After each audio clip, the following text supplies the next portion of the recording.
ബിസ്മില്ലാഹിർ റഹ്മാനിർ റഹീം. അൽഹംദുലില്ലാഹി റബ്ബിൽ ആലമീൻ. വസല്ലല്ലാഹു അലാ നബീന മുഹമ്മദിൻ വഅലാ ആലിഹി വസ്വഹ്ബിഹി അജ്മഈൻ. അമ്മാ ബഅദ്.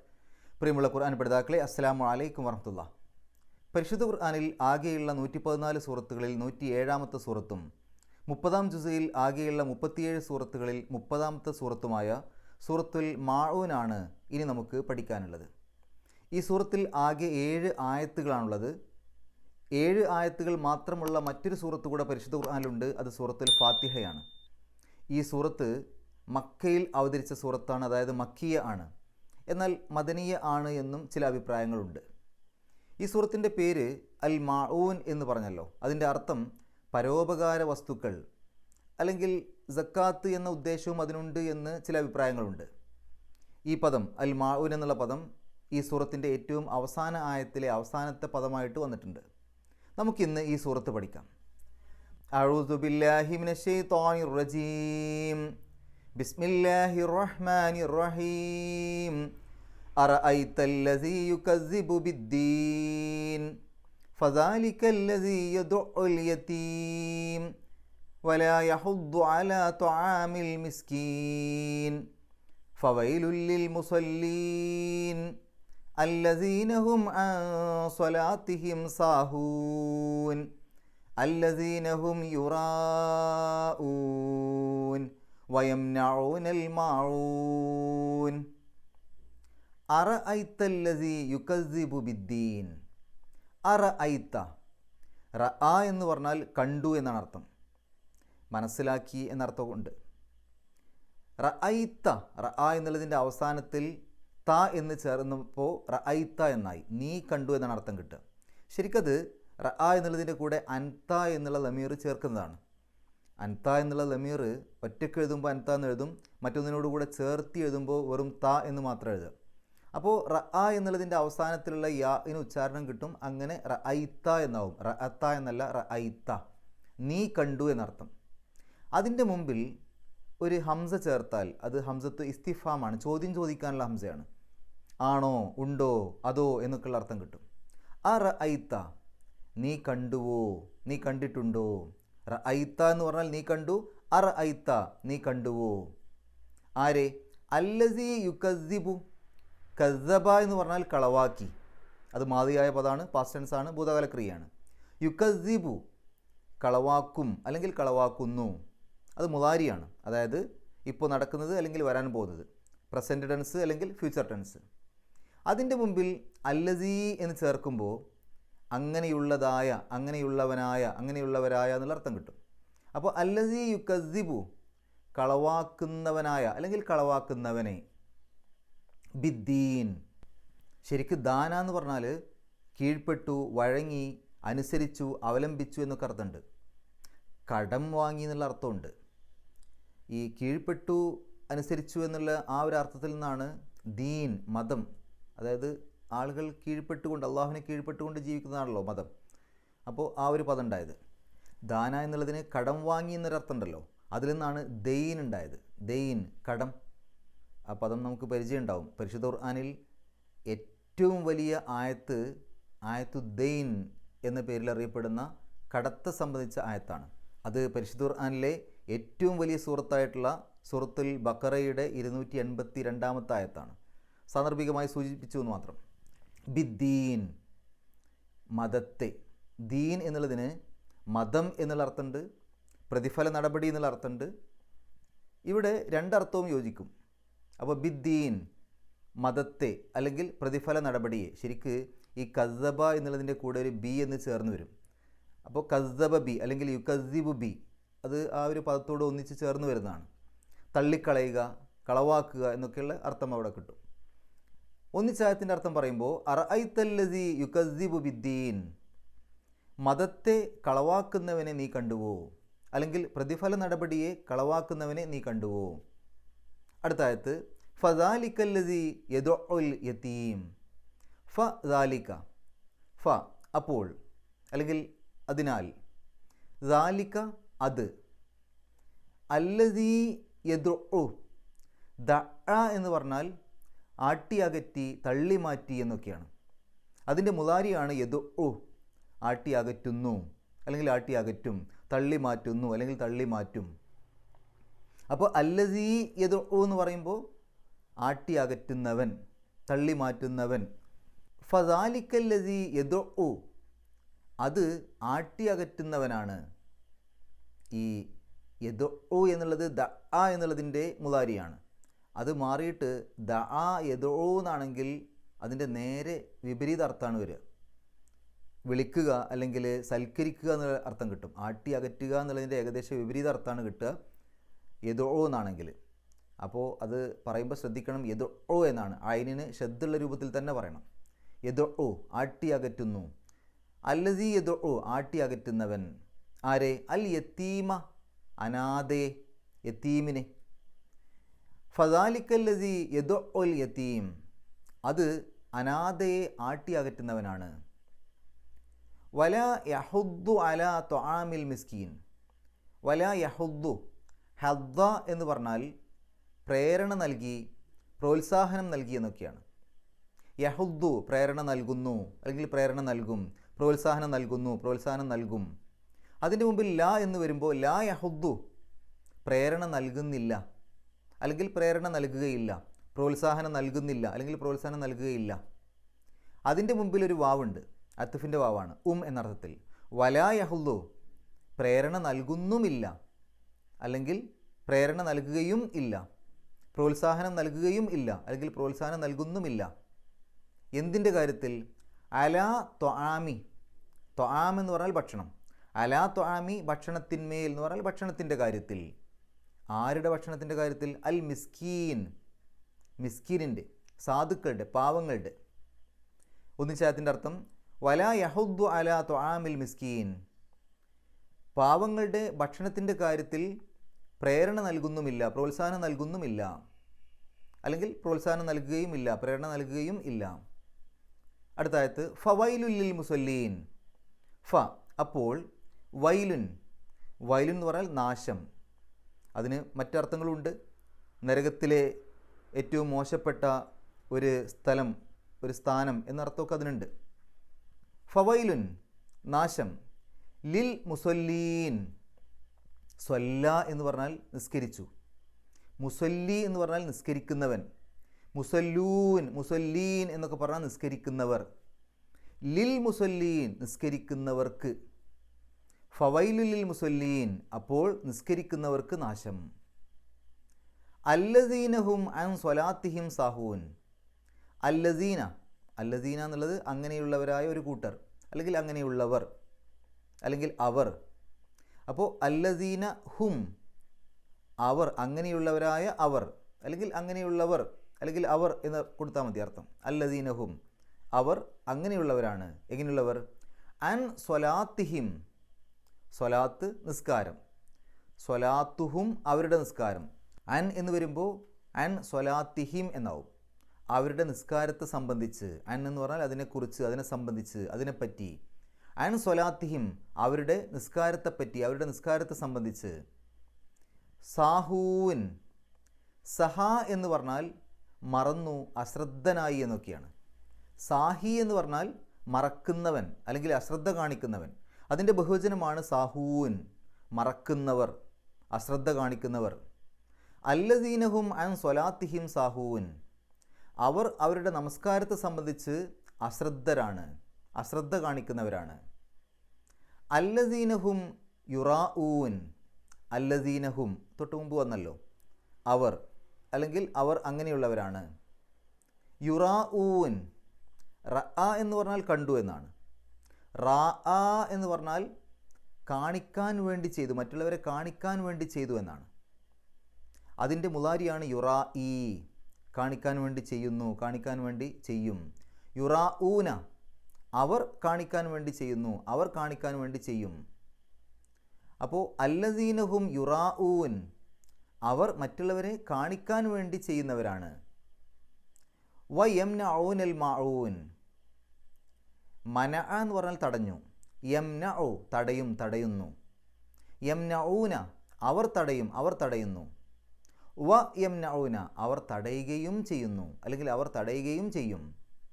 അൽ മാഊൻ, മാഊൻ എന്ന് പറഞ്ഞാൽ പരോപകാര വസ്തുക്കൾ, അല്ലെങ്കിൽ സക്കാത്ത് എന്ന അർത്ഥമുണ്ട്.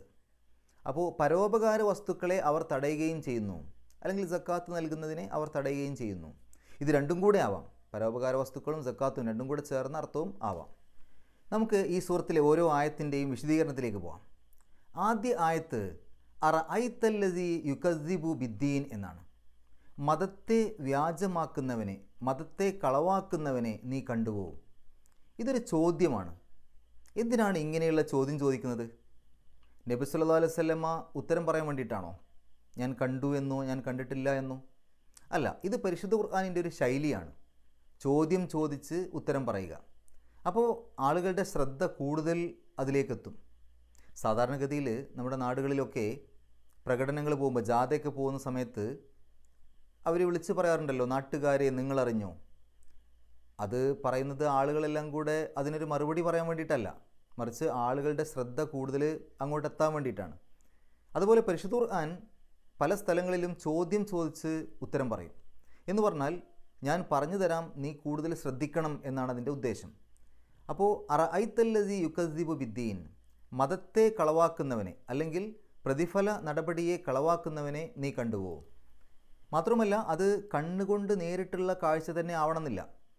കാരണം അറഅയ്ത എന്നുള്ളതിന് നീ കണ്ടുവോ എന്ന് പറയുമ്പോൾ നീ മനസ്സിലാക്കിയിട്ടുണ്ടോ എന്നർത്ഥമുണ്ട്. അപ്പോൾ നീ മനസ്സിലാക്കിയിട്ടുണ്ടോ, ആരാണ് മതത്തെ കളവാക്കുന്നത് എന്ന് നീ മനസ്സിലാക്കിയിട്ടുണ്ടോ എന്ന രൂപത്തിലും അതിനർത്ഥം കൊടുക്കാം. അപ്പോൾ നേരിട്ട് കണ്ണുകൊണ്ട് കാണണമെന്നില്ല എന്നർത്ഥം. എന്നിട്ട് അള്ളാഹു അതിൻ്റെ മറുപടി കൊടുക്കുകയാണ്, ഫസാലിക്കല്ലസീ യദുഉൽ യതീം, അനാഥക്കുട്ടിയെ തള്ളിവിടുന്നവനാണ് അവൻ. അപ്പോൾ അത് ആരാണ് എന്നുള്ളത് പറഞ്ഞു കൊടുക്കുകയാണ്. ആരാണ് ഈ അനാഥൻ എന്ന് പറഞ്ഞാൽ? അനാഥൻ, നാഥനില്ലാത്തവൻ. ഒരു കുടുംബത്തിലെ നാഥൻ എന്നുള്ളത് ഉപ്പയാണ് അല്ലേ? അപ്പോൾ ഉപ്പയില്ലാത്തവൻ, ഉപ്പയില്ലാത്ത ഒരു കുട്ടിയെയാണ് അനാഥൻ എന്ന് പറയാം, ഒരു പ്രായപൂർത്തി എത്തുന്നത് വരെ. അതിനുശേഷം പിന്നീട് അനാഥൻ എന്ന് പറയൂല. ഉമ്മ മരിച്ച കുട്ടിയെ, ഉമ്മ മാത്രം മരിച്ചൊരു കുട്ടിയാണെങ്കിൽ ആ കുട്ടിയെയും അനാഥൻ എന്ന് പറയൂല. ഉപ്പ മാത്രം മരിച്ച കുട്ടി അല്ലെങ്കിൽ ഉപ്പയും ഉമ്മയും മരിച്ച കുട്ടികൾ, അവരെയാണ് അനാഥകൾ, അനാഥ എന്നുള്ള രൂപത്തിൽ പറയാം, പ്രായപൂർത്തി എത്തുന്നത് വരെ. ഇനി അങ്ങനെയുള്ള ആ ഒരു അനാഥനെ, അനാഥക്കുട്ടിയെ ആട്ടി അകറ്റുന്നവനാണവൻ. ഇവിടെ ആട്ടി അകറ്റുക എന്ന് പറഞ്ഞാൽ വീട്ടിലേക്ക് കയറി വരുന്ന സമയത്ത് ഇങ്ങോട്ട് വരണ്ട എന്ന് പറഞ്ഞ് ആട്ടി അകറ്റുകയല്ല, മറിച്ച് ആ അനാഥക്കുട്ടിയെ പരിഗണിക്കാതിരിക്കുക, ചേർത്ത് പിടിക്കാതിരിക്കുക, ആ അനാഥക്കുട്ടിക്ക് ആശ്വാസം നൽകാതിരിക്കുക, സമാധാനം നൽകാതിരിക്കുക, വേണ്ട രൂപത്തിൽ ആ കുട്ടിക്ക് കാര്യങ്ങൾ ചെയ്തു കൊടുക്കാതിരിക്കുക. അപ്പോൾ ആട്ടി അകറ്റുക എന്ന് പറഞ്ഞാൽ സ്വന്തം ജീവിതത്തിലേക്ക് ചേർത്ത് പിടിക്കാതിരിക്കുക എന്നർത്ഥം. അവിടെ നേരത്തെ നമ്മൾ സൂചിപ്പിച്ചു, യദുഉ എന്നുള്ളതിന് പകരം യദുഉ എന്ന് ഷദ്ദില്ലാത്ത ഐന് പറഞ്ഞാൽ നേരെ വിപരീത അർത്ഥം കിട്ടും. അവിടെ നമ്മളത് ശ്രദ്ധിക്കണം. അതായത് ആട്ടി അകറ്റുക എന്നുള്ളതിന് പകരം സൽക്കരിക്കുക, സ്വീകരിക്കുക എന്നുള്ള അർത്ഥം വരും യദുഉ എന്നാണെങ്കിൽ. അപ്പോൾ പാരായണം ചെയ്യുന്ന സമയത്ത് അനാഥ കുട്ടിയെ സൽക്കരിക്കുന്നവനാണവൻ എന്നുള്ള അർത്ഥമാണ് അങ്ങനെ ആകുമ്പോൾ കിട്ടുക, തെറ്റി പാരായണം ചെയ്തു കഴിഞ്ഞാൽ. അതുകൊണ്ട് യദുഉ ഐനിന് ഷദ്ദുള്ള രൂപത്തിൽ തന്നെ പറയണം. നോക്കൂ നിങ്ങൾ, എത്രത്തോളം പരിഗണനയാണ് നമ്മുടെ മതം ഇങ്ങനെയുള്ള കാര്യങ്ങൾക്കൊക്കെ കൊടുത്തിട്ടുള്ളത്. നബി സല്ലല്ലാഹു അലൈഹി വസല്ലം പറഞ്ഞല്ലോ, അനാഥ കുട്ടിയുടെ മുമ്പിൽ വെച്ച് സ്വന്തം കുട്ടിയെ താലോലിക്കരുത്, കൊഞ്ചിക്കരുത് എന്ന്. എന്താണ് അതിൻ്റെ കാരണം? ഒരു അനാഥ കുട്ടിയുടെ മുമ്പിൽ വെച്ച് സ്വന്തം കുട്ടിയെ നമ്മൾ കൊഞ്ചിക്കുകയാണെങ്കിൽ, താലോലിക്കുകയാണെങ്കിൽ, ആ കുട്ടിക്ക് തോന്നും എന്നെ ഇതുപോലെ താലോലിക്കാൻ, എന്നെ ഇതുപോലെ കൊഞ്ചിക്കാൻ എനിക്കൊരു ഉപ്പയില്ലല്ലോ, അല്ലെങ്കിൽ എൻ്റെ ഉപ്പ ഉണ്ടായിരുന്നുവെങ്കിൽ എന്നെയും ഇതുപോലെ താലോലിക്കുമായിരുന്നല്ലോ എന്ന് ആ കുട്ടിയുടെ മനസ്സ് ആകെ സങ്കടം കൊണ്ട് നിറയും. ഇതൊക്കെ പ്രവാചകൻ സ്വല്ലല്ലാഹു അലൈഹി വസല്ലമയ്ക്ക് കൃത്യമായിട്ട് മനസ്സിലാകുന്നത് എന്തുകൊണ്ടാണെന്നറിയോ? പ്രവാചകൻ സ്വല്ലല്ലാഹു അലൈഹി വസല്ലമ ഒരു അനാഥനായിട്ടാണ് ജീവിച്ചത്. ചെറിയ കുട്ടിയാകുമ്പോഴേ ഉപ്പ മരിച്ചിട്ടുണ്ട്. അതുകൊണ്ട് കൃത്യമായിട്ട് ഈ കാര്യങ്ങളൊക്കെ മനസ്സിലാകും. കൃത്യമായിട്ടുള്ള മനഃശാസ്ത്രമാണ്. മാത്രമല്ല അള്ളാഹു പറയാണ്, വലാ യഹുദ്ദു അലാ തുആമിൽ മിസ്കീൻ, പാവപ്പെട്ടവൻ്റെ ഭക്ഷണത്തെപ്പറ്റി അവൻ പ്രോത്സാഹനം നൽകുകയുമില്ല, അല്ലെങ്കിൽ പ്രേരണ നൽകുകയുമില്ല, പ്രേരിപ്പിക്കുന്നുമില്ല. നോക്കൂ നിങ്ങൾ, ഇവിടെ രണ്ട് കാര്യങ്ങൾ ശ്രദ്ധിക്കാനുണ്ട്. വലാ യഹുദ്ദു എന്നാണ് അതിൻ്റെ തുടക്കഭാഗം. പ്രേരണ നൽകുന്നില്ല അല്ലെങ്കിൽ പ്രോത്സാഹനം നൽകുന്നില്ല. ഈ ഒരു കാര്യം എല്ലാവരും ശ്രദ്ധിക്കാനുള്ളതാണ്. കാരണം ഒരാൾക്കും ഇതിൽ നിന്ന് ഒഴിഞ്ഞു മാറാൻ പറ്റില്ല. ഇപ്പോൾ പണമില്ലാത്ത ഒരുത്തിന് പറയാൻ പറ്റുമോ, ഞാൻ പ്രേരണ നൽകാത്തത് എനിക്ക് പണമില്ലാത്തത് കൊണ്ടാണെന്ന്? പറ്റില്ലല്ലോ. ഇത് പണമുള്ളവനും പണമില്ലാത്തവനും ഒക്കെ സാധിക്കുന്ന കാര്യമാണ്. അതുകൊണ്ട് ഇതിൽ നിന്ന് ആരും രക്ഷപ്പെടില്ല. നാളെ അള്ളാഹുവിൻ്റെ കോടതിയിലെത്തുന്ന സമയത്ത് ഈ ഒരു കാര്യത്തിൽ നിന്ന് ഒരാൾക്കും രക്ഷപ്പെടാൻ പറ്റില്ല. അതേസമയത്ത് അവിടെ അനാഥകളുടെ അനാഥക്ക് ഭക്ഷണം നൽകിയില്ല എന്നാണ് പറഞ്ഞിരുന്നെങ്കിൽ നൽകാൻ എൻ്റെ അടുത്തൊന്നും ഉണ്ടായിരുന്നില്ല, ഞാനും ഒരു പാവമായിരുന്നു എന്ന് വേണമെങ്കിൽ പറയാം അങ്ങനെയുള്ള ആളുകൾക്ക്. പക്ഷേ ഇത് പാവങ്ങൾക്ക് പോലും ചെയ്യാൻ പറ്റുന്നൊരു കാര്യമാണ് പ്രേരണ നൽകുക. എന്താണ് ഈ പ്രേരണ നൽകുക എന്ന് പറഞ്ഞാൽ? പ്രേരണ നൽകുക എന്ന് പറഞ്ഞാൽ അത് നൽകാൻ കഴിയുന്ന ആളുകളെ പ്രേരിപ്പിക്കുക. അവരോട് പോയിട്ട് പറഞ്ഞു കൊടുക്കുക, ഇങ്ങനെ ഒരു സ്ഥലത്ത് ഒരു കുട്ടിയുണ്ട്, ആ കുട്ടിക്ക് അല്ലെങ്കിൽ പാവങ്ങളുണ്ട്, ആ പാവങ്ങൾക്ക് നിങ്ങൾ ഈ രൂപത്തിലൊക്കെ ഒന്ന് ചെയ്താൽ നന്നായിരുന്നു എന്നുള്ള രൂപത്തിൽ അവർക്കത് അറിയിച്ചു കൊടുക്കുക, വിവരം അറിയിച്ചു കൊടുക്കുക, പ്രേരിപ്പിക്കുക, അവർക്ക് പ്രോത്സാഹനം കൊടുക്കുക. പ്രോത്സാഹനം കൊടുക്കാൻ നമ്മുടെ കയ്യിൽ 5 പൈസ വേണമെന്നില്ല, ആർക്കും ചെയ്യാവുന്ന കാര്യമാണ്. മാത്രമല്ല വിശാലമായ അർത്ഥത്തിൽ അതിന് മറ്റ് തലങ്ങളുമുണ്ട്. അതായത് ഒരു മഹല്ലടിസ്ഥാനത്തിലൊക്കെ ചിന്തിക്കുമ്പോൾ പാവങ്ങളെ സഹായിക്കാൻ വേണ്ട ഒരു സംവിധാനം ആ മഹലിൽ ഉണ്ടായിരിക്കണം. എന്നിട്ട് ആളുകൾക്ക് പറഞ്ഞു കൊടുക്കാൻ പറ്റണം. ആരെങ്കിലും വളരെ പാവപ്പെട്ട രൂപത്തിൽ കഷ്ടപ്പെട്ട് ജീവിക്കുന്നുണ്ടെങ്കിൽ അവരെക്കുറിച്ച് ആ മഹല്ല് കമ്മിറ്റിക്ക് വിവരം കൊടുക്കാൻ സാധിക്കണം. അപ്പോൾ അതുപോലെ അതിനൊക്കെ പറ്റുന്ന തരത്തിൽ ഒരു മഹല്ലടിസ്ഥാനത്തിൽ സംവിധാനം വേണം എന്നൊക്കെ നമുക്ക് വിശാലമായ അർത്ഥത്തിൽ അതിന് വിശദീകരണം കൊടുക്കാൻ പറ്റും. ഇനി മറ്റൊരു കാര്യം നോക്കൂ നിങ്ങൾ. ആരുടെ ഭക്ഷണമാണ് പറഞ്ഞത്? മിസ്കീനെയാണ്, പാവങ്ങളുടെയാണ്. അവിടെ ഫക്കീർ എന്ന് ഉപയോഗിച്ചിട്ടില്ല.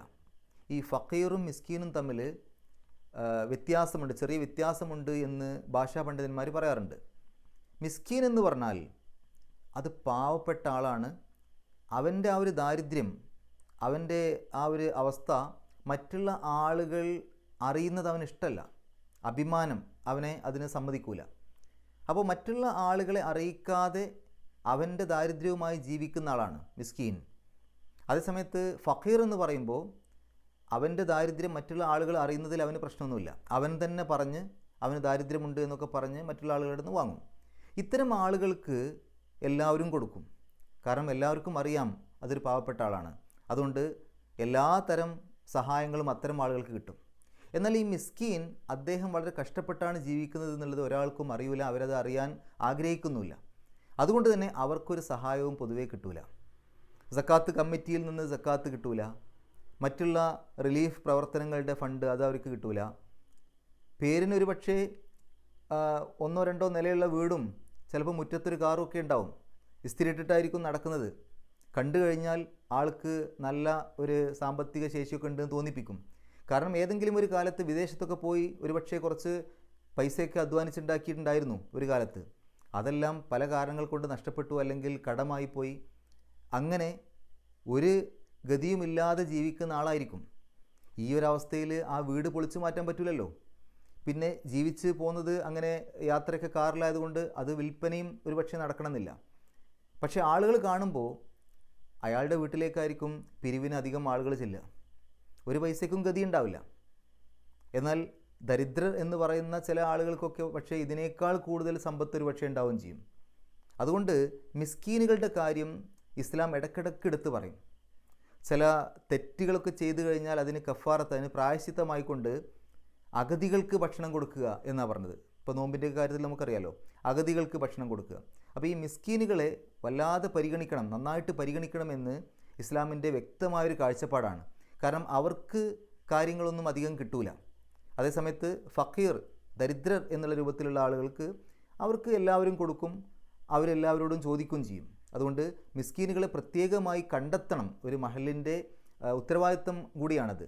ആ ഒരു നാട്ടിലുള്ള മിസ്കീനുകളെ കൃത്യമായിട്ട് കണ്ടെത്തണം, അവരെ മനസ്സിലാക്കണം, അവർക്ക് രഹസ്യമായിട്ട് കാര്യങ്ങൾ കൊടുക്കുകയും വേണം. ഇനി ഇവിടെ നോക്കൂ, അള്ളാഹു ഉപയോഗിച്ച പദപ്രയോഗം അലാ ത്വആമിൽ മിസ്കീൻ എന്നാണ്.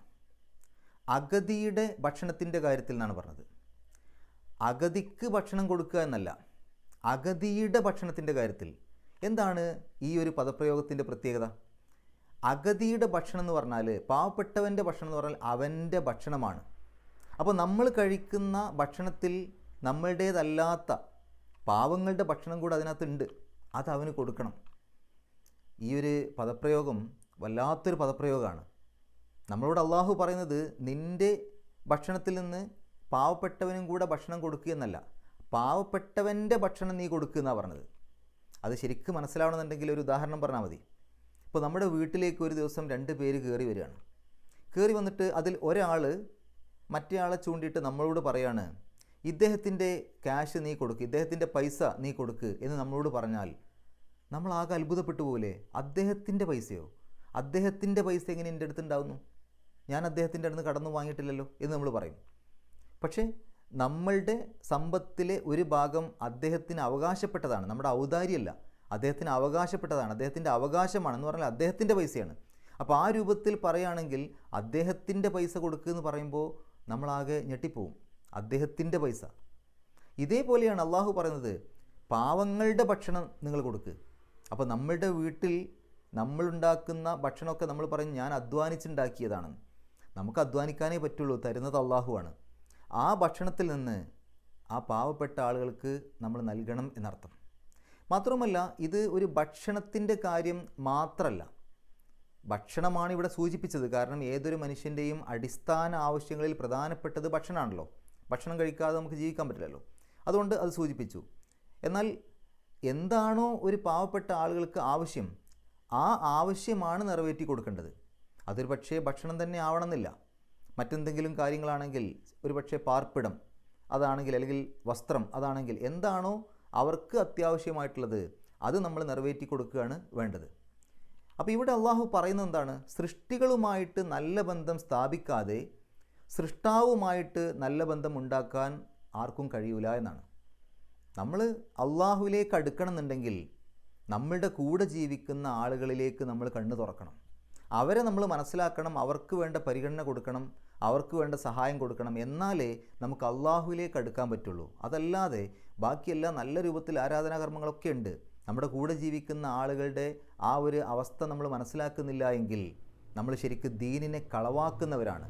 യുക്കദ്ദിബു ബിദ്ദീൻ, മതത്തെ കളവാക്കുന്നവരുടെ കൂട്ടത്തിൽ നമ്മൾ പെട്ടുപോകും.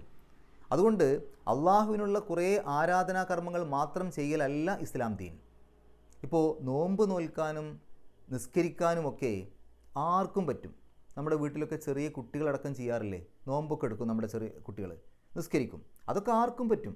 കാരണം അതിനൊന്നും വലിയ ചിലവില്ലല്ലോ. അതേസമയത്ത് നമ്മളുടെ കയ്യിലുള്ള പൈസ അത് പാവപ്പെട്ട ആളുകൾക്കാണ് കൊടുക്കാൻ പറയുമ്പോഴാണ് പലപ്പോഴും ആളുകളുടെ ശരിക്കുള്ള ഒരു രൂപം മനസ്സിലാവുക. അത് ഞാൻ അധ്വാനിച്ചതാണ്, അത് കൊടുത്താൽ കുറയൂലേ എന്നൊക്കെയാണ് ചിന്തിക്കുക. അള്ളാഹു പറഞ്ഞു അത് കൊടുത്താൽ കുറയൂല എന്നുള്ളത്. പക്ഷേ അതിനേക്കാൾ കൂടുതൽ നമുക്ക് വിശ്വാസം നമ്മളുടെ ഈ ഒരു ഭൗതിക ലോകത്തുള്ള ചിന്തകളാണ്. കൊടുത്താൽ കുറയും, അതാണല്ലോ സാധാരണഗതിയിൽ ആർക്കും തോന്നുന്നത്. നമ്മുടെ കയ്യിലുള്ളതിൽ നിന്ന് കൊടുത്താൽ കുറയും. അള്ളാഹു പറഞ്ഞു കൊടുത്താൽ കുറയൂല. ആ അള്ളാഹു പറഞ്ഞ കാര്യത്തെ സ്വീകരിക്കാൻ, അത് മനസ്സിലാക്കാൻ പലപ്പോഴും നമുക്ക് സാധിക്കാറില്ല. നമ്മുടെ കയ്യിലുള്ളത് എല്ലാം കൊടുക്കണം എന്നല്ല, നമ്മളെക്കൊണ്ട് കഴിയുന്ന രൂപത്തിൽ മറ്റുള്ള ആളുകൾക്ക് സഹായങ്ങൾ കൊടുക്കുക. അപ്പോൾ ഓരോ ആരാധനാകർമ്മം കൊണ്ടും നമുക്ക് കിട്ടേണ്ട ചില ഗുണങ്ങളുണ്ട് ജീവിതത്തിൽ. അതില്ലാതെ വെറുതെ ആരാധനാകർമ്മങ്ങൾ ചെയ്തിട്ട് കാര്യമില്ല.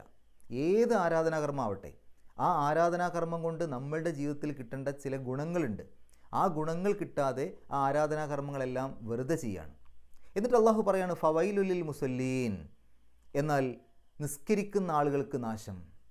നോക്കൂ നിങ്ങൾ, അവിടെ തുടക്കത്തിലൊരു ഫണ്ട് ഫവൈലുലിൽ മുസല്ലീൻ, അതിന് 2 രൂപത്തിൽ അർത്ഥം കൊടുത്ത പണ്ഡിതന്മാരുണ്ട്. ഒന്ന്, അതിനെ തൊട്ട് മുമ്പ് പറഞ്ഞതിലേക്ക് ചേർത്തി പറഞ്ഞു.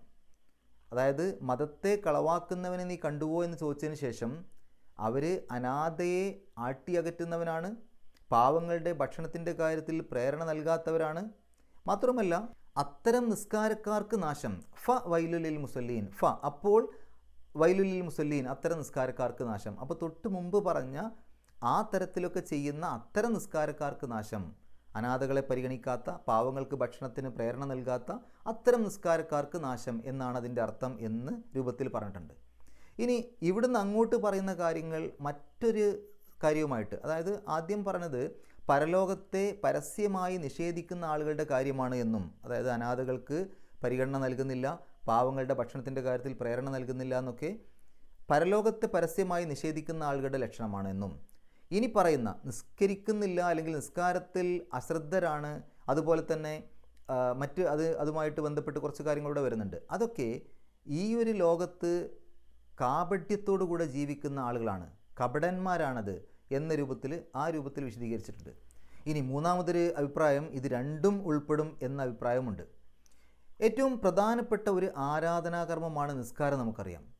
എന്നിട്ട് ആലോചിച്ച് നോക്കൂ, ആ നിസ്കാരത്തെ പറ്റിയാണ് അള്ളാഹു പറഞ്ഞത് നിസ്കരിക്കുന്ന ആളുകൾക്ക് നാശം, നിസ്കരിക്കാത്തവർക്ക് നാശം എന്നല്ല, നിസ്കരിക്കുന്നവർക്ക് നാശം എന്നാണ് പറഞ്ഞത്.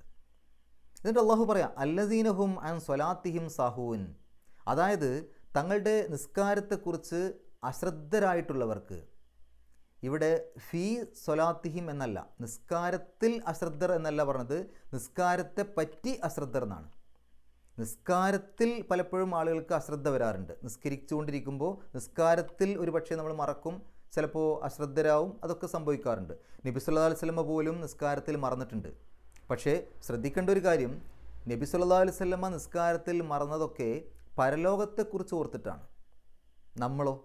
നമ്മൾ ഏതെങ്കിലും നിസ്കാരത്തിൽ പരലോകത്തെക്കുറിച്ചും നരകത്തെക്കുറിച്ചും അവിടുത്തെ വിചാരണയെക്കുറിച്ചൊക്കെ ഓർത്ത് നിസ്കാരത്തിൽ എന്തെങ്കിലും മറക്കാറുണ്ടോ? നമ്മൾ ഈ ലോകത്തുള്ള സുഖങ്ങളെപ്പറ്റിയും ഈ ലോകത്തുള്ള നമ്മളുടെ പ്രയാസങ്ങളെപ്പറ്റിയും അതൊക്കെ ചിന്തിച്ചിട്ടായിരിക്കും മിക്കവാറും ആളുകൾ നിസ്കാരത്തിൽ മറവി സംഭവിക്കുന്നത്. സൂചിപ്പിച്ചു എന്നേ ഉള്ളൂ. ഏതായാലും ഇവിടെ അള്ളാഹു പറഞ്ഞത് ഫീ സ്വലാത്തിഹിം എന്നല്ല, നിസ്കാരത്തിൽ അശ്രദ്ധരാകുന്നു എന്നല്ല പറഞ്ഞത്, നിസ്കാരത്തെ പറ്റി അശ്രദ്ധരാകുന്നു എന്നാണ്. എന്ന് പറഞ്ഞാൽ നിസ്കാരത്തെ പറ്റിയൊരു ശ്രദ്ധയൊന്നുമില്ല, നിസ്കാരത്തെ അങ്ങനെയാണ് പ്രതീക്ഷിക്കുന്നൊന്നുമില്ല. വളരെയധികം മടിയന്മാരായിക്കൊണ്ട്, അല്ലെങ്കിൽ അതൊക്കെ ഒരു അത്ര വലിയ ശ്രദ്ധയൊന്നും കൊടുക്കാത്ത രൂപത്തിൽ അതങ്ങനെയാണ് വിടുക. നിസ്കാരത്തിൻ്റെ ഒരു പ്രാധാന്യമൊന്നും കൊടുക്കുന്നില്ല. ചില ആളുകളൊക്കെ ളുഹർ നിസ്കാരത്തെ തുടർന്ന് പിന്നീട് അസർ നിസ്കരിക്കാൻ വേണ്ടിയിട്ട് ഒരേ പായയിൽ തന്നെ അപ്പോൾ തന്നെ നിസ്കരിക്കുന്ന അവസ്ഥയൊക്കെ ഉണ്ടാവും. എന്ന് പറഞ്ഞാൽ ളുഹർ നിസ്കാരം അങ്ങനെ നീട്ടിക്കൊണ്ടുപോകും. എന്തെങ്കിലുമൊക്കെ തിരക്കുണ്ടാവും, വീട്ടിലെ തിരക്കുകളൊക്കെ ഉണ്ടാവും, സ്വാഭാവികം. പക്ഷേ നിസ്കാരത്തിന് അത്ര പ്രാധാന്യം കൊടുത്തിട്ടുണ്ടായിരുന്നുവെങ്കിൽ ആ ളുഹർ ബാങ്ക് കൊടുത്താൽ കൂടുതൽ വൈകാതെ നിസ്കരിക്കൂലേ. പക്ഷെ നമ്മളുടെ ജോലിത്തിരക്കും കാര്യങ്ങളൊക്കെ കഴിഞ്ഞ് പിന്നെ ഒന്ന് കുളിക്കാൻ പോയി ഒക്കെ കൂടെ ആയിട്ട് അവസാനം അസർ ബാങ്ക് അങ്ങ് കൊടുക്കുന്നതിൻ്റെ തൊട്ട് മുമ്പായിരിക്കും നേരെ എടുത്തിട്ട് പെട്ടെന്ന് അങ്ങ് നിസ്കരിക്കുന്നത്. അപ്പോഴേ നമ്മുടെ മനസ്സിൽ അസർ ബാങ്ക് കൊടുക്കുമോ എന്നുള്ള പേടിയൊക്കെ ഉണ്ടാവും. എന്നിട്ട് ആ ളുഹർ നിസ്കാരം കഴിഞ്ഞ ഉടനെ ആ പായയിൽ തന്നെ ഇരിക്കുകയാണ്. എന്നിട്ട് അസർ ബാങ്ക് കൊടുക്കുമ്പോൾ അപ്പം തന്നെ എണീറ്റിട്ട് അസർ നിസ്കരിക്കുന്നു, രണ്ട് നിസ്കാരം ഒപ്പം. നോക്കൂ നിങ്ങൾ, ഇതൊക്കെ നിസ്കാരത്തെപ്പറ്റി അശ്രദ്ധരാവുകയാണെങ്കിൽ അതിനൊരു പരിഗണന കൊടുക്കാതിരിക്കുകയാണ്, നിസ്കാരത്തെപ്പറ്റി ഒരു മടി കാണിക്കുകയാണ്. ഇനി നിസ്കാരത്തെപ്പറ്റി മാത്രമല്ല, നിസ്കാരത്തിൻ്റെ ഉള്ളിലും ശ്രദ്ധ വേണം. പലപ്പോഴും നമ്മൾ നിസ്കരിക്കുമ്പോൾ നമുക്ക് നമ്മുടെ ശ്രദ്ധ മറ്റ് പലതിലേക്കും പോകാനുള്ള പ്രധാനപ്പെട്ട ഒരു കാര്യം, നമ്മൾ എന്താണ് നിസ്കാരത്തിൽ ചൊല്ലിക്കൊണ്ടിരിക്കുന്നത് എന്ന് നമുക്കറിയാത്തതുകൊണ്ടാണ്. നിസ്കാരത്തിൻ്റെ അർത്ഥം, നിസ്കാരത്തിൽ നമ്മൾ ചൊല്ലുന്ന എല്ലാ പ്രാർത്ഥനകളുടെയും ദിക്റുകളുടെയും ഒക്കെ അർത്ഥം നമ്മളൊന്ന് ശരിക്ക് പഠിക്കുകയാണെങ്കിൽ ഒരുവിധം നമ്മുടെ ശ്രദ്ധ എങ്ങോട്ടും പോകില്ല.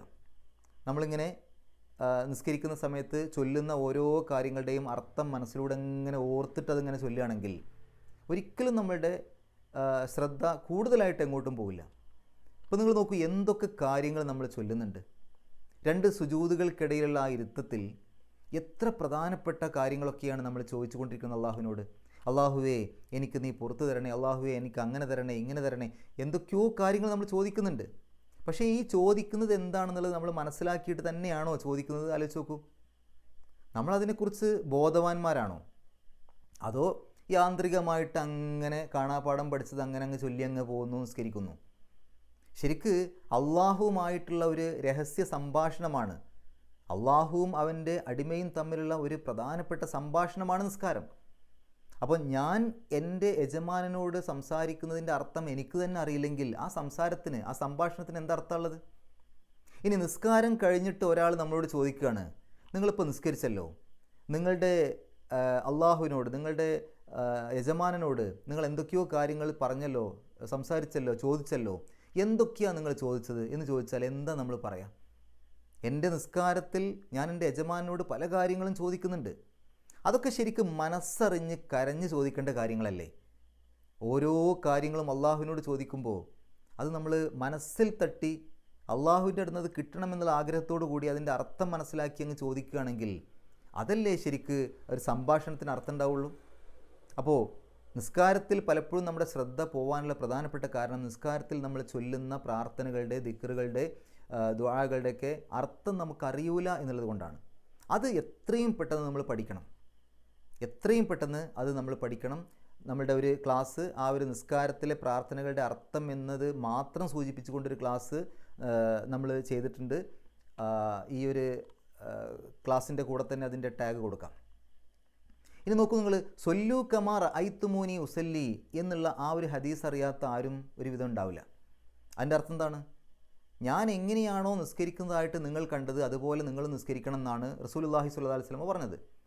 അപ്പോൾ നിസ്കാരം നബി സല്ലല്ലാഹു അലൈഹി വസല്ലം എങ്ങനെ നിർവഹിച്ചുവോ അതുപോലെ നമ്മളും നിർവഹിക്കണം എന്ന് പറഞ്ഞാൽ, നബി സല്ലല്ലാഹു അലൈഹി വസല്ലം എങ്ങനെയാണോ കൈകെട്ടിയത് അതുപോലെ നമ്മളും കൈകെട്ടുക, എങ്ങനെയാണോ പ്രാർത്ഥിച്ചത് അതുപോലെ നമ്മളും പ്രാർത്ഥിക്കുക, എങ്ങനെയാണോ സുജൂദിൻ്റെ രൂപം അതുപോലെ നമ്മളും സുജൂദ് ചെയ്യുക. ഇതൊക്കെയാണ് അതിൻ്റെ അർത്ഥം. പക്ഷേ ഇത് മാത്രമല്ല, പല ആളുകളും ഇത് മാത്രമാണ് അതിൻ്റെ അർത്ഥം എന്ന് വിചാരിച്ചിട്ടുണ്ട്. ഇത് മാത്രമല്ല, നബി സല്ലല്ലാഹു അലൈഹി വസല്ലമയ്ക്ക് നിസ്കാരം കൊണ്ട് എന്തൊക്കെ കിട്ടിയോ അതൊക്കെ നമുക്കും നിസ്കാരം കൊണ്ട് കിട്ടണം. അപ്പോഴാണ് നബി സല്ലല്ലാഹു അലൈഹി വസല്ലമയുടെ നിസ്കാരം പോലെയുള്ള നിസ്കാരം നമ്മുടെ നിസ്കാരമാവുള്ളൂ. പലപ്പോഴും നമ്മുടെ കുട്ടികളോടൊക്കെ നിസ്കാരത്തിൽ കൈ എവിടെയാണ് കെട്ടേണ്ടത് എന്നൊക്കെ വാശിയോടുകൂടി പറഞ്ഞു കൊടുക്കുന്ന ആളുകളാണ് നമ്മൾ, അല്ലേ?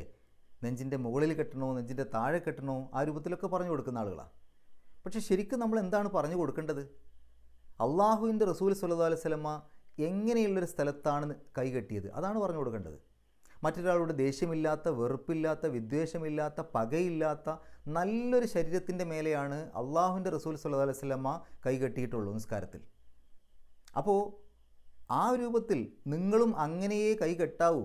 ഒരാളോടും വെറുപ്പില്ലാത്ത, ഒരാളോടും ദേഷ്യമില്ലാത്ത, ഒരാളോടും പകയില്ലാത്ത നല്ലൊരു ശരീരത്തിൻ്റെ മേലെ നിങ്ങളും കൈകെട്ടാവൂ എന്നാണ് മക്കളോട് പറഞ്ഞു കൊടുക്കേണ്ടത്.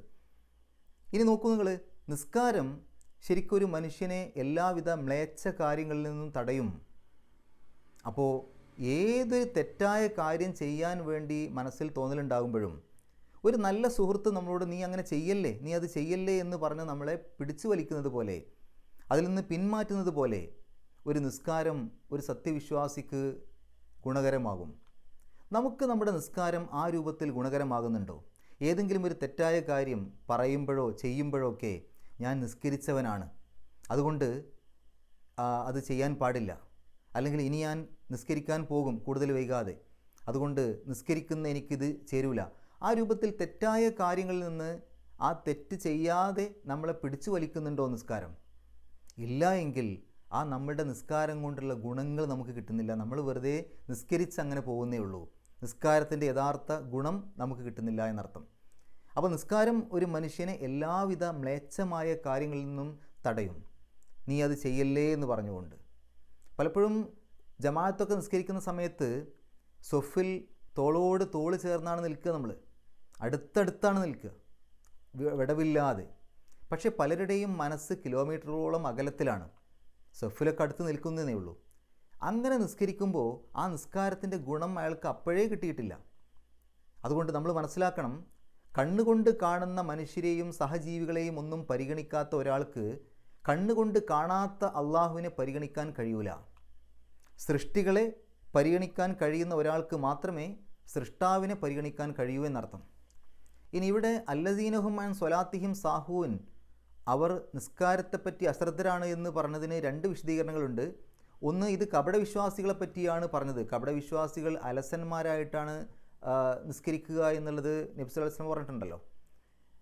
ഒന്ന്, അങ്ങനെ ഒരു അഭിപ്രായമുണ്ട്. രണ്ടാമത്തത്, ജമാഅത്ത് നിസ്കാരത്തെ പറ്റിയാണ് ഇത് പറഞ്ഞത് എന്നുള്ള അഭിപ്രായമുണ്ട്.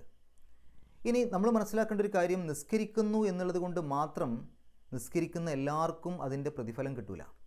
ഒരാൾ നിസ്കരിക്കുന്നുണ്ട്, 5 വക്ത് നിസ്കരിക്കുന്നുണ്ട്, ജമാഅത്തായി നിസ്കരിക്കുന്നുണ്ട്, പക്ഷേ ഈ പറഞ്ഞ ഗണത്തിൽ നമ്മൾ പെടുകയാണെങ്കിൽ അപ്പോൾ ഫവൈലുലിൽ മുസല്ലീൻ, നിസ്കാരക്കാർക്ക് നാശം എന്ന് പറഞ്ഞ് അതിനകത്ത് നമ്മൾ വിട്ടുപോകും.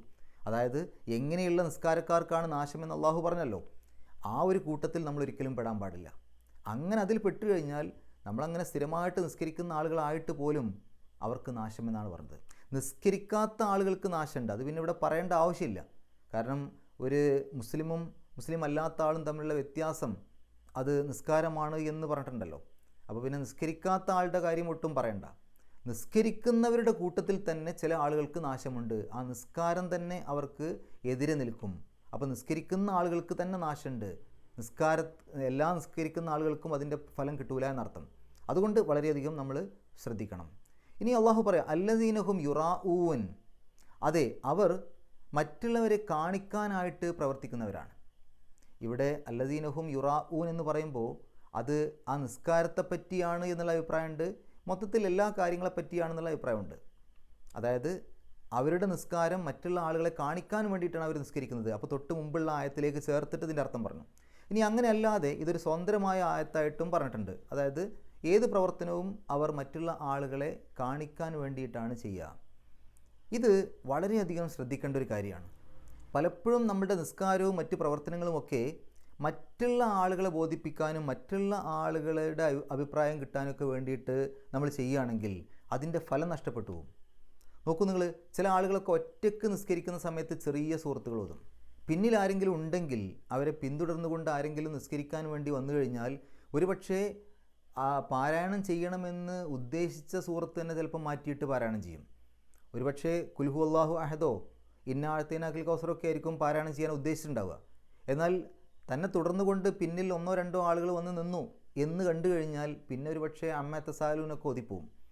ആ രൂപത്തിൽ മറ്റുള്ള ആളുകൾ അറിയാൻ വേണ്ടിയിട്ട്, അവർ എന്നെക്കുറിച്ച് നല്ലത് വിചാരിക്കാൻ വേണ്ടിയിട്ട് ആ തരത്തിലൊക്കെ നമ്മൾ നിസ്കാരം മാറ്റുകയാണെങ്കിൽ അത് കാപട്യമാണ്. മാത്രമല്ല ചില സമയത്തൊക്കെ വളരെ പെട്ടെന്ന് നിസ്കരിച്ച് പോകുന്ന ആളുകൾ പിന്നിൽ ആളുകൾ വന്നു കഴിഞ്ഞാൽ വളരെ സാവകാശം വളരെ നല്ല രൂപത്തിൽ ആ നിസ്കാരം മാറ്റുന്നു. അതൊക്കെ മറ്റുള്ള ആളുകളെ ബോധിപ്പിക്കാൻ വേണ്ടിയിട്ടല്ലേ. അതേപോലെ പാരായണം ചെയ്യുന്ന സമയത്ത് വളരെ സ്പീഡിൽ പാരായണം ചെയ്യുന്ന ആളുകൾ പിന്നിൽ ആളുണ്ടെങ്കിൽ വളരെ നല്ല രൂപത്തിൽ അൽഹംദുലില്ലാഹി റബ്ബിൽ വളരെ വ്യക്തമായ രൂപത്തിൽ നല്ല രൂപത്തിൽ പാരായണം ചെയ്യുന്നു. അപ്പോൾ ഇങ്ങനെ മറ്റുള്ള ആളുകളെ ബോധിപ്പിക്കാൻ വേണ്ടി നിസ്കാരമെന്നല്ല ഒരു പ്രവർത്തനവും നമ്മൾ ചെയ്യാൻ പാടില്ല. നമ്മൾ ചെയ്യേണ്ടത് അള്ളാഹുവിൻ്റെ പ്രീതി ആഗ്രഹിച്ചുകൊണ്ട് മാത്രമായിരിക്കണം. ഇപ്പോൾ ജീവകാരുണ്യ പ്രവർത്തനങ്ങൾക്കൊക്കെ പോകുന്ന ആളുകൾ പലപ്പോഴും അത് മറ്റുള്ള ആളുകളെ അറിയിക്കാൻ കൂടുതൽ താല്പര്യം കാണിക്കാറുണ്ട്. സോഷ്യൽ മീഡിയയിലും മറ്റൊക്കെ ഒരു പ്രത്യേകമായ ടീഷർട്ടൊക്കെ ധരിച്ച് ആ ടീമിലുള്ള എല്ലാവരും ഒരേ തരത്തിലുള്ള ടീഷർട്ട് ധരിച്ച് ഞങ്ങൾ ഏത് സംഘടനയുടെ അല്ലെങ്കിൽ ഏത് ടീമിൻ്റെ ഏത് വിഭാഗത്തിൻ്റെ ആളുകളാണ് അല്ലെങ്കിൽ ഏത് ഗ്രൂപ്പാണ് ഏത് പാർട്ടിയാണ് എന്നൊക്കെ അറിയിക്കാൻ വേണ്ടിയിട്ട് ആ തരത്തിൽ പ്രത്യേകമായ ടീഷർട്ടൊക്കെ ധരിച്ചു പോകുന്നു. എന്നിട്ട് അത് ആ പ്രവർത്തനങ്ങളൊക്കെ സോഷ്യൽ മീഡിയയിൽ പോസ്റ്റ് ചെയ്യുന്നു. ഇതൊരു പക്ഷേ നല്ല കാര്യങ്ങൾക്കാണെങ്കിൽ കുഴപ്പമില്ല. ചിലപ്പോൾ അവിടെ പരസ്പരം തിരിച്ചറിയാൻ വേണ്ടി, അതുപോലെ തന്നെ അവിടെ പ്രവർത്തിക്കാൻ വേണ്ടി, അത്തരം മേഖലകളിലൊക്കെ പ്രവർത്തിക്കാൻ പ്രത്യേകമായ അനുമതി കിട്ടിയ ആളുകൾക്ക് അവർ ഒന്നിച്ചൊരു ടീമായിട്ട് പോകാനുള്ള സൗകര്യത്തിനൊക്കെ വേണ്ടി ഒരു പക്ഷേ ഒരേപോലെയുള്ള ടീഷർട്ടൊക്കെ ധരിക്കേണ്ടി വരാം. അതിൽ തെറ്റില്ല. അതേസമയത്ത് ഉദ്ദേശം നേരെ തിരിച്ചാണെങ്കിൽ ഞങ്ങൾ ഈ ചെയ്യുന്നത് എല്ലാവരും അറിയണം, ഞങ്ങൾ ഇങ്ങനെയൊക്കെ ചെയ്യുന്ന ആളുകളാണെന്നുള്ള എല്ലാവരും മനസ്സിലാക്കണം എന്നുള്ള ഉദ്ദേശമാണെങ്കിൽ ആ ചെയ്യുന്നതൊക്കെ വെറുതെ ആയിപ്പോയി. ചില ആളുകളൊക്കെ അവരുടെ ഫോട്ടോ പത്രത്തിലൊന്നും വന്നിട്ടില്ലെങ്കിൽ അതിന് പ്രശ്നമുണ്ടാക്കും. എന്തുകൊണ്ട് വന്നില്ല, ഞങ്ങൾ തന്നിരുന്നല്ലോ, എന്നിട്ട് എന്താ വരാത്തത്, സോഷ്യൽ മീഡിയയിൽ സ്റ്റാറ്റസ് ഇടുന്നു. അപ്പോൾ മറ്റുള്ളവരെ കാണിക്കാൻ വേണ്ടിയിട്ടുള്ള നിസ്കാരവും ഇതര പ്രവർത്തനങ്ങളുമൊക്കെ അത് വളരെ വലിയ അപകടം വരുത്തി വെക്കുമെന്ന് നമ്മൾ മനസ്സിലാക്കുക. നബി സല്ലല്ലാഹു അലൈഹി വസല്ലം ഒരിക്കൽ കാപട്യമുള്ള ആളുകളുടെ 3 ലക്ഷണങ്ങൾ പറഞ്ഞു. ഒന്ന്, അത്തരം ആളുകൾ, കാപട്യം മനസ്സിലുള്ള ആളുകൾ, അതായത് മറ്റുള്ളവരെ കാണിക്കാൻ വേണ്ടി ചെയ്യുന്ന ആളുകളുടെ പ്രത്യേകത, അവർ ഏകാന്തതയിൽ അലസനായിരിക്കും. ഒറ്റയ്ക്കിരിക്കുന്ന സമയത്ത് കാര്യമായിട്ടൊന്നും ചെയ്യില്ല, മടിയനായിരിക്കും. ആൾക്കൂട്ടത്തിൽ നല്ല ഉന്മേഷം ഉണ്ടാവും. അതായത് ഒരുപാട് ആളുകൾ കാണാനുണ്ട് എന്ന് കണ്ടു കഴിഞ്ഞാൽ പിന്നെ അവിടെ എല്ലാം ചെയ്യാൻ മുൻപന്തിയിലുണ്ടാവും. മൂന്നാമത്തേതായിക്കൊണ്ട് എന്ത് ചെയ്താലും മറ്റുള്ളവർ എന്നെ സ്തുതിക്കണം, എന്നെ പ്രശംസിക്കണം എന്നിങ്ങനെ ആഗ്രഹിച്ചുകൊണ്ടിരിക്കും, എന്നെ പുകഴ്ത്തണം. അപ്പോൾ ഞാൻ എന്തെങ്കിലും ഒരു കാര്യം ചെയ്തു കഴിഞ്ഞാൽ മറ്റുള്ളവർ അതിങ്ങനെ എടുത്തു പറയണം, എന്നെപ്പറ്റി നല്ലത് പറയണം എന്ന് ആഗ്രഹിക്കുക. അങ്ങനെയൊക്കെ ആഗ്രഹിച്ചു കഴിഞ്ഞാൽ അത് കാപട്യമാണ് എന്നാണ് അള്ളാഹുവിൻ്റെ റസൂൽ സല്ലല്ലാഹു അലൈഹി വസല്ലം പഠിപ്പിച്ചത്. വയം നൗനൽ മഊൻ, മാത്രമല്ല ഇത്തരം ആളുകൾ പരോപകാര വസ്തുക്കളെ അവർ മുടക്കം ചെയ്യുകയും ചെയ്യും. എന്താണ് ഈ പരോപകാര വസ്തുക്കളെ മുടക്കുക എന്ന് പറഞ്ഞാൽ? പരോപകാര വസ്തുക്കൾ എന്ന് പറഞ്ഞാൽ നിത്യോപയോഗത്തിലുള്ള ഏത് വസ്തുവും ആകാമെന്നാണ് ഹദീസുകളിലൊക്കെ കാണാൻ പറ്റുന്നത്. പാത്രം, കത്തി, അല്ലെങ്കിൽ മഴു, ബക്കറ്റ്, വെള്ളം, ഉപ്പ്, ഇതൊക്കെ ആവാം. ഇതൊക്കെ മുടക്കം ചെയ്യുന്ന ആളുകൾ, അതൊന്നും കൊടുക്കില്ല, മറ്റുള്ള ആളുകൾക്ക് കൊടുക്കാതെ സൂക്ഷിക്കുന്ന ആളുകൾ, അതൊരു വലിയ തെറ്റാണ്. ഇപ്പോൾ നമ്മുടെ കിണറ്റിലെ വെള്ളമൊക്കെ അത് മറ്റുള്ള ആളുകൾക്ക് കുടിക്കാൻ വേണ്ടി ചോദിക്കുമ്പോൾ അത് എൻ്റെ കിണറ്റിലെ വെള്ളം, അത് ഞാൻ തരൂല എന്ന് നമുക്കൊരിക്കലും പറയാൻ പാടില്ല. നമ്മൾ അധ്വാനിച്ച് നേടിയതല്ലല്ലോ നമ്മുടെ കിണറ്റിലെ വെള്ളം, നമ്മൾ കിണർ കുത്തിയിട്ടേ ഉണ്ടാവുള്ളൂ. വെള്ളം നൽകിയത് അള്ളാഹുവാണ്, അത് നമുക്ക് വേണ്ടി മാത്രം തന്നതല്ല. അതുകൊണ്ട് കുടിക്കാനുള്ള ആവശ്യത്തിന് നമ്മളെല്ലാവർക്കും അത് നൽകേണ്ടതുണ്ട്. അതേപോലെ ഈ ആളുകളുടെ അടുത്ത് നിന്ന് ഇത്തരം സാധനങ്ങളൊക്കെ കൊണ്ടുപോകുന്ന ആളുകളും ശ്രദ്ധിക്കാനുണ്ട് ചില കാര്യങ്ങൾ. അത് എത്രയും പെട്ടെന്ന് ഉപയോഗം കഴിഞ്ഞാൽ എത്രയും പെട്ടെന്ന് അത് തിരിച്ചു കൊടുക്കണം. അതുപോലെ കേടുകൂടാതെ തിരിച്ചു കൊടുക്കുകയും ചെയ്യണം. ചില ആളുകൾ എന്തെങ്കിലുമൊക്കെ സാധനങ്ങൾ വാങ്ങിക്കൊണ്ട് കഴിഞ്ഞാൽ പിന്നെ തിരിച്ചു കൊടുക്കുന്ന പരിപാടിയൊന്നുമില്ല, പിന്നെ അത് അന്വേഷിച്ച് അങ്ങോട്ട് ചെല്ലണം, അന്ന് നിങ്ങൾ കൊണ്ടുപോയ സാധനം ഒന്ന് തരുമെന്ന് പറഞ്ഞിട്ട്. അങ്ങനെയല്ല, നമ്മളൊരാളുടെ ഒരു സാധനം വാങ്ങിക്കഴിഞ്ഞാൽ ആ ആവശ്യം കഴിഞ്ഞാൽ എത്രയും പെട്ടെന്ന് തിരിച്ചു കൊടുക്കണം. അതല്ലാതെ ആവശ്യം കഴിഞ്ഞാൽ പിന്നെ അതിനെപ്പറ്റി മറന്നത് നമ്മുടെ വീട്ടിലിടാനുള്ളതല്ല. അതേപോലെ പല ആളുകളും ഇത്തരം സംഗതികൾ കൊടുക്കാതിരിക്കാനുള്ള കാരണം അവരത് പൊന്നുപോലെ സൂക്ഷിക്കുന്നതായിരിക്കും, വളരെയധികം ശ്രദ്ധയോടുകൂടി അതിനെ യാതൊരു കേടും കൂടാതെ നല്ല രൂപത്തിൽ കൊണ്ടു നടക്കുന്നതായിരിക്കും. എന്നാൽ ചില ആളുകൾക്ക് ഇങ്ങനെയുള്ള കാര്യങ്ങൾ ഉപയോഗിക്കുന്നിടത്തൊന്നും ഒരു ശ്രദ്ധയുമില്ല. അത് മറ്റൊരാളടുത്ത് ഞാൻ വാങ്ങിക്കൊണ്ടുവന്നതാണ് എന്നുള്ള യാതൊരു ബോധവുമില്ലാതെ അത് അവർക്ക് തോന്നിയ പോലെയൊക്കെ അങ്ങ് എന്തൊക്കെയോ ചെയ്തു കൂട്ടും. വളരെയധികം വൃത്തിയിലും നല്ല രൂപത്തിലും സൂക്ഷിച്ച് വെച്ചിരുന്ന സാധനമായിരിക്കും നമ്മൾ എടുത്തു കൊടുത്തിട്ടുണ്ടാവുക. അത് തിരിച്ച് കൊണ്ടുവന്ന് തരുന്നത് കണ്ടു കഴിഞ്ഞാൽ ആകെ നമുക്ക് വിഷമമായി പോവും. ആ രൂപത്തിലാവരുത്. എങ്ങനെയാണോ നമ്മൾ ആ സാധനം കൊണ്ടുവന്നത് അതിനേക്കാൾ മനോഹരമായിട്ട് അതിനേക്കാൾ വൃത്തിയോടുകൂടി തിരിച്ചു കൊടുക്കാനാണ് ശ്രദ്ധിക്കേണ്ടത്. അതേപോലെ യാതൊരു കേടും കൂടാതെ തിരിച്ചു കൊടുക്കണം. എന്തെങ്കിലും കേട് വന്നിട്ടുണ്ടെങ്കിൽ ആ കേട് മാറ്റിയിട്ടാണ് കൊടുക്കേണ്ടത്, അല്ലെങ്കിൽ പുതിയത് വാങ്ങിക്കൊടുക്കണം. ഈ മര്യാദകളൊക്കെ അത് വാങ്ങുന്ന ആളുകളും ശ്രദ്ധിക്കാനുണ്ട്. ഇനി ഇത് നമ്മൾ ആരെങ്കിലും എന്തെങ്കിലും കാര്യങ്ങൾ വന്ന് ചോദിക്കുമ്പോൾ കൊടുക്കാതിരിക്കാൻ പറ്റുമോ? കൊടുക്കാതിരിക്കാൻ പറ്റും. എങ്ങനെയാണെങ്കിൽ അത് അള്ളാഹുവിൻ്റെ ഇഷ്ടങ്ങൾക്കെതിരിൽ ഉപയോഗപ്പെടുത്താനാണെങ്കിൽ. ഇപ്പോൾ ഒരാൾ നമ്മളോട് വന്നിട്ടൊരു കത്തി ചോദിക്കുകയാണ്. അപ്പോൾ ആ കത്തി വേറൊരാളെ കുത്തിക്കൊല്ലാൻ വേണ്ടിയിട്ടാണ് എന്നുണ്ടെങ്കിൽ അത് നമുക്കറിയാമെങ്കിൽ നമ്മൾ ആ കത്തി കൊടുക്കാൻ പാടില്ല. കാരണം അത് അള്ളാഹുവിന് ഇഷ്ടമില്ലാത്തൊരു കാര്യത്തിന് വേണ്ടിയിട്ടാണ് കൊണ്ടുപോകുന്നത്. അപ്പോൾ നമ്മളവിടെ അത് കൊടുക്കാതിരിക്കാം, അല്ലെങ്കിൽ നമ്മളത് കൊടുക്കണം. ഈ മറ്റുള്ള ആളുകൾക്ക് കൊടുക്കാനുള്ളൊരു മനസ്സ് ചെറിയ കുട്ടികളാകുന്ന സമയം മുതൽ തന്നെ നമ്മുടെ മക്കൾക്ക് ഉണ്ടാക്കിയെടുക്കണം. പലപ്പോഴും നമ്മുടെ വീട്ടിൽ കുട്ടികളൊക്കെ എന്തെങ്കിലും മിഠായിയൊക്കെ കഴിച്ചുകൊണ്ടിരിക്കുമ്പോൾ അയൽവാസി കുട്ടികളൊക്കെ വരുമ്പോൾ നമ്മൾ കുട്ടികളോട് പറയുക, ആ കുട്ടികൾ വരുന്നുണ്ട്, നീ അകത്തേക്ക് പോ, അല്ലെങ്കിൽ ആ മിഠായി അകത്ത് കൊണ്ടുപോയി വെക്ക്. ഇങ്ങനെയല്ല പറയേണ്ടത്. ആ കുട്ടികൾ വരുന്നുണ്ട്, അതിൽ നിന്ന് അവർക്കും കൂടെ കൊടുക്കണം എന്നാണ് പറയേണ്ടത്. ഇനി എല്ലാവർക്കും കൂടെ കൊടുക്കാനില്ലെങ്കിൽ ആ സമയത്തത് നമ്മുടെ കുട്ടികൾക്കും കൊടുക്കാതിരിക്കുക. അപ്പോൾ ഇത് ശ്രദ്ധിക്കേണ്ട ഒരു കാര്യമാണ്. പലപ്പോഴും നമ്മുടെ കുട്ടികൾക്ക് മറ്റുള്ള ആളുകൾക്കൊക്കെ എന്തെങ്കിലും കൊടുക്കുന്നതൊരു മടി വരാനുള്ള കാരണം ചെറിയ കുട്ടികളാകുന്ന സമയത്ത് പലപ്പോഴും രക്ഷിതാക്കൾ ശീലിപ്പിക്കുന്ന ശീലങ്ങളാണ്. അതേസമയത്ത് എത്ര ഇല്ലെങ്കിലും എത്ര കുറവാണെങ്കിലും അതിൽ നിന്ന് മറ്റുള്ള ആളുകൾക്കും കൂടെ പങ്കുവെക്കാൻ, മറ്റുള്ളവർക്കും കൂടെ കൊടുക്കാനുള്ളൊരു മനസ്സ് ഉണ്ടാക്കിയെടുക്കണം നമ്മുടെ ചെറിയ പ്രായത്തിലെ മക്കൾക്ക്. ഇനി നമുക്ക് ഈ സൂറത്തിൽ വന്ന പാരായണ നിയമങ്ങൾ നോക്കാം. അറഅയ്തല്ലസീ യുകസ്സിബു ബിദ്ദീൻ. അവസാനത്തെ ആ നൂനിന് സുക്കൂനിട്ടിട്ട് നിർത്തുക. അപ്പോൾ തൊട്ട് മുമ്പുള്ള നീട്ടൽ 6 അക്ഷരത്തിൻ്റെ ദൈർഘ്യം വരെ നീട്ടാൻ അനുവാദമുള്ള മദ് ആര്യതായിട്ട് വരും. ഫദാലിക്കല്ലസീ യദുഉൽ യതീം. അവിടെയും അവസാനത്തെ മീമിന് സുക്കൂനിട്ടിട്ട് നിർത്തുക. അപ്പോൾ തൊട്ട് മുമ്പുള്ള നീട്ടൽ 6 അക്ഷരത്തിൻ്റെ ദൈർഘ്യം വരെ നീട്ടാം. വല യഹുദ്ദു അല ത്വആമിൽ മിസ്കീൻ. അവിടെയും അങ്ങനെ തന്നെ അവസാനത്തെ ആ ഒരു നൂനിന് സുക്കൂനിട്ടിട്ട് നിർത്തുക. തൊട്ട് മുമ്പുള്ള നീട്ടൽ മിസ്കീ എന്നുള്ള ആ ഒരു നീട്ടൽ 6 അക്ഷരങ്ങളുടെ ദൈർഘ്യം വരെ നീട്ടാം. ഫവൈലുൻ എന്നുള്ളിടത്ത് ലുൻ, ഫവൈലുൻ ലുൻ, അവിടെ ഒരു തൻവീന് വരുന്നില്ലേ ലാമിന്? ഏതിനാണെന്ന് നോക്കണ്ട, അവിടെ തൻവീന് വരുന്നുണ്ട് അല്ലേ, ഒരു നൂനിൻ്റെ ശബ്ദം വരുന്നുണ്ട്. ലുൻ ഉൻ. അത് ഏത് അക്ഷരത്തിൻ്റെ മുമ്പാണ് ആ നൂനിൻ്റെ ശബ്ദം വരുന്നത്? ലിൽ മുസല്ലീൻ എന്നുള്ളതിൻ്റെ തുടക്കത്തിലുള്ള ലാം, ആ ലാമിൻ്റെ മുമ്പാണ് ഈ തൻവീന് വന്നത്. ലാമിൻ്റെ മുമ്പ് തൻവീനോ സുക്കൂനുള്ള നൂനോ വന്നാൽ ആ നൂനിൻ്റെ ശബ്ദത്തെ ലാമിലേക്ക് ലയിപ്പിക്കുകയും മണിക്കാതിരിക്കുകയും ചെയ്യണം. ഇദ്ഗാം ബിലാ ഗുന്ന എന്നാ പറയാം, മണിക്കാതെ ലയിപ്പിക്കുക. അപ്പം എങ്ങനെ ഓതാന്നറിയോ? ഓതാനുള്ള ഒരു എളുപ്പമാർഗം ആ ഫവൈലു എന്ന് ഓതിയാൽ മതി. തുടക്കത്തിൽ ഫവൈലുൻ എന്ന് പറയണ്ട, ഫവൈലു എന്ന് ഓതുക. എന്നിട്ട് ലിൽ മുസല്ലീൻ എന്നുള്ളതിൻ്റെ തുടക്കത്തിലുള്ള ലാമിന് ഷദ്ദ് കൊടുക്കുക, ലി എന്ന് ഷദ്ദ് കൊടുക്കുക. അങ്ങനെ ഓതി നോക്കി. ഫവൈലു എന്നും പിന്നെ ലി എന്നും. ഫവൈലുല്ലിൽ മുസല്ലീൻ, ഫവൈലുല്ലിൽ മുസല്ലീൻ. ഫവൈലുൻ എന്നായി പോകരുത്, ഫവൈലുല്ലിൽ മുസല്ലീൻ. അവസാനത്തെ ആ നൂനിന് സുക്കൂനിട്ടിട്ട് നിർത്തുക. അപ്പോൾ തൊട്ട് മുമ്പുള്ള നീട്ടൽ 6 അക്ഷരത്തിൻ്റെ ദൈർഘ്യം വരെ നീട്ടാൻ അനുവാദമുള്ള മദ് ആര്യതായിട്ട് വരും. അല്ലസീനഹും അൻ സ്വലാത്തിഹിം. അവിടെ സ്വാദിൻ്റെ മുമ്പ് സുക്കൂനുള്ള നൂന് വന്നു. അതിനെ ഇഹ്ഫാ ചെയ്യണം, മറച്ചു വെച്ചുകൊണ്ട് മണിക്കണം. അപ്പോൾ അൻ എന്ന് വെളിവാക്കി പറയാൻ പാടില്ല. അൻ സ്വലാത്തിഹിം. സാഹൂൻ. അവസാനത്തെ നൂനിന് സുക്കൂനിട്ടിട്ട് നിർത്തുക. തൊട്ട് മുമ്പുള്ള നീട്ടൽ 6 അക്ഷരത്തിൻ്റെ ദൈർഘ്യം വരെ നീട്ടാം. അല്ലസീനഹും യുറാഊൻ. അവിടെ ശ്രദ്ധിക്കണം. യുറാഊൻ എന്ന് പറയുമ്പോൾ റാ എന്നുള്ള നീട്ടലിന് ശേഷം ഹംസയാണ് വന്നത്. ഒരേ പദത്തിൻ്റെ ഉള്ളിലാണ് അവിടെ മദ്ദും ഹംസയും അടുത്തടുത്ത് വന്നത്. ഒരേ പദത്തിൻ്റെ ഉള്ളിൽ മദ്ദും ഹംസയും അടുത്തടുത്ത് വന്നാൽ നിർബന്ധമായും 4-5 അക്ഷരങ്ങളുടെ ദൈർഘ്യം നീട്ടണം. അത് നിർബന്ധമാണ്. മദ് മുത്തസിൽ എന്നാണ് അതിന് പറയാം. അപ്പോൾ യുറാ ആ റാ എന്നുള്ള നീട്ടൽ 4-5 അക്ഷരങ്ങളുടെ ദൈർഘ്യം വരെ നീട്ടണം. പിന്നീട് യുറാ ഊൻ, ആ ഊൻ എന്നുള്ള ഭാഗത്തുള്ള നീട്ടൽ അത് 6 അക്ഷരത്തിൻ്റെ ദൈർഘ്യം വരെ വേണമെങ്കിൽ നീട്ടാം, നിർബന്ധമല്ല. ഏറ്റവും ചെറിയ നീട്ടലായിട്ടുള്ള 2 ഹർക്കത്തിൻ്റെ ദൈർഘ്യം നീട്ടാം, അല്ലെങ്കിൽ 6 വരെ വേണമെങ്കിൽ ആവാം. അവസാനത്തെ നൂനിന് സുക്കൂനിട്ട് നിർത്തുകയും ചെയ്യാം.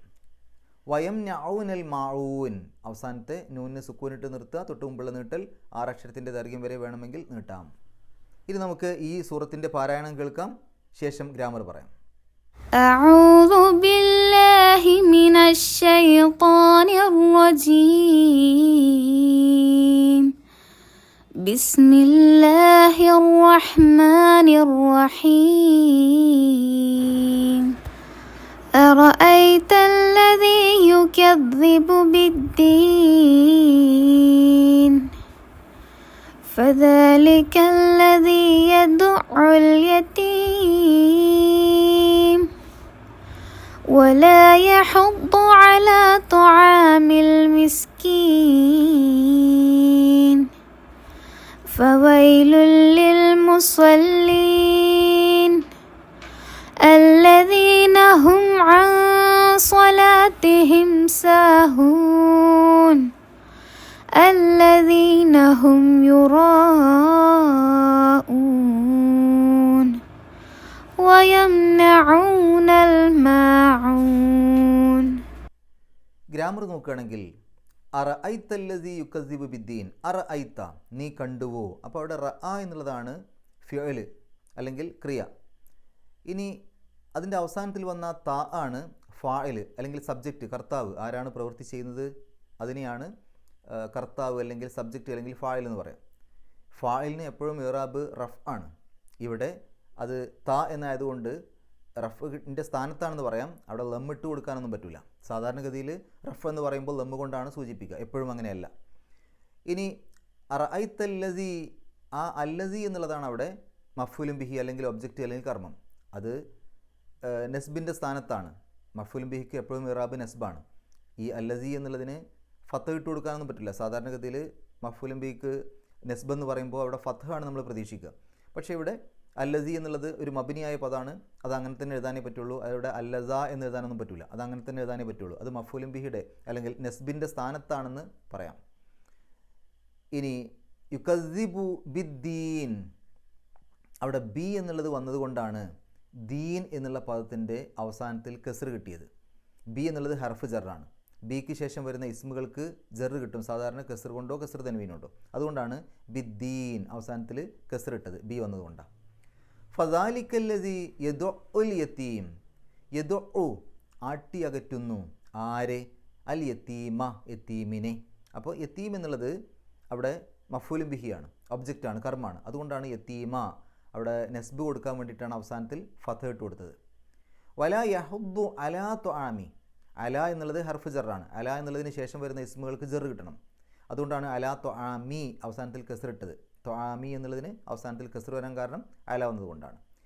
ഇനി തുആമിൽ മിസ്കീൻ എന്ന് എടുക്കുകയാണെങ്കിൽ ശരിക്ക് അഗതിയുടെ ഭക്ഷണം എന്നുള്ളതിന് തുആമുൽ മിസ്കീൻ എന്ന് പറയും. അപ്പോൾ അഗതിയുടെ ഭക്ഷണം, ആ ഭക്ഷണം എന്നുള്ളതിനെ അഗതിയിലേക്ക് ചേർത്തു, തുആമിനെ മിസ്കീനിലേക്ക് ചേർത്തു. ഒന്നിന് മറ്റൊന്നിലേക്ക് ചേർത്തി പറയുമ്പോൾ ഏതിലേക്കാണോ ചേർക്കുന്നത് അതിനെ മുലാഫിൻ ഇലൈഹി എന്ന് പറയും. അപ്പോൾ ഇവിടെ മിസ്കീൻ എന്നുള്ളത് മുലാഫിൻ ഇലൈഹിയാണ്, അതിലേക്കാണ് തുആമിനെ ചേർത്തത്.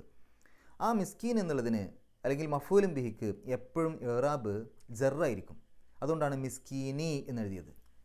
ഇനി അവിടെ അല വന്നതുകൊണ്ടാണ് തുആമി എന്നായത്. അല ഇല്ലായിരുന്നുവെങ്കിൽ തുആമുൽ മിസ്കീൻ എന്നാണ് പറയാം. അപ്പോഴും മിസ്കീൻ എന്നുള്ളതിന് ജറ് തന്നെയായിരിക്കും. ഫവൈലുൽ ലിൽ മുസല്ലീൻ, അവിടെ ശരിക്കും മുസല്ലൂൻ എന്നുള്ളതിൻ്റെ മുമ്പിൽ ലീ വന്നപ്പോൾ മുസല്ലീൻ എന്നായതാണ്. ലീ എന്നുള്ളത് ഹർഫ് ജറാണ്. ലിൽ മുസല്ലൂൻ എന്ന് പറയില്ല. മുസല്ലൂൻ എന്നുള്ളത് റഫ്ഇൻ്റെ രൂപമാണ്. മുസല്ലീൻ എന്നുള്ളതാണ് ജറിൻ്റെയും നെസ്ബിൻ്റെയും രൂപം. അപ്പോൾ ഇവിടെ ലീ വന്നപ്പോൾ ലീക്ക് ശേഷം വരുന്ന ഇസ്മുകൾക്ക് ജറ് കിട്ടണം. അങ്ങനെ ജറ് കൊടുക്കാൻ വേണ്ടിയിട്ടാണ് മുസല്ലൂനെ മാറ്റി മുസല്ലീൻ എന്നാക്കിയത്. അല്ലദീനഹും അൻ സ്വലാത്തിഹിം, അൻ എന്നുള്ളതും ഹർഫ് ജറാണ്. അന്നിന് ശേഷം വരുന്ന ഇസ്മുകൾക്ക് ജെറ് കിട്ടും.